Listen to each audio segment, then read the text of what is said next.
চট্টগ্রামে বাংলাদেশ তথ্য ও মানবাধিকার ফাউন্ডেশনের উদ্যোগে ৭৭তম আন্তর্জাতিক মানবাধিকার দিবস উদযাপন করা হয়েছে। বিকেল ৩টায় নগরীর বিভিন্ন সড়ক প্রদক্ষিণের পর শিল্পকলা একাডেমি গ্যালারি হলে আলোচনা সভা অনুষ্ঠিত হয়।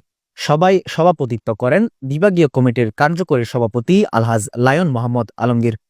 প্রধান অতিথি হিসেবে উপস্থিত ছিলেন চট্টগ্রাম মেট্রোপলিটন পুলিশের উপপুলিশ কমিশনার মোহাম্মদ রইসুদ্দিন। প্রধান আলোচক ছিলেন ফাউন্ডেশনের কেন্দ্রীয় যুগ্ম মহাসচিব লায়ন মতিউর রহমান সৌরভ। আলোচনা সভায় উপস্থিত ছিলেন ফাউন্ডেশনের বিভাগীয় কমিটির সিনিয়র ও যুগ্ম কর্মকর্তা সহ নেতৃবৃন্দ। প্রধান অতিথি উপপুলিশ কমিশনার মোহাম্মদ রইস উদ্দিন বলেন, মানবাধিকার বাস্তবায়ন সম্ভব শুধুমাত্র সর্বস্তরের সহযোগিতার মাধ্যমে। তিনি সবাইকে নাগরিক হিসেবে মানবাধিকার রক্ষায় এগিয়ে আসার আহ্বান জানান। উদযাপনটি ছিল সচেতনতা বৃদ্ধির পাশাপাশি সমাজে মানবাধিকারের গুরুত্ব তুলে ধরার একটি গুরুত্বপূর্ণ উদ্যোগ। Desk report, Chittagong journal.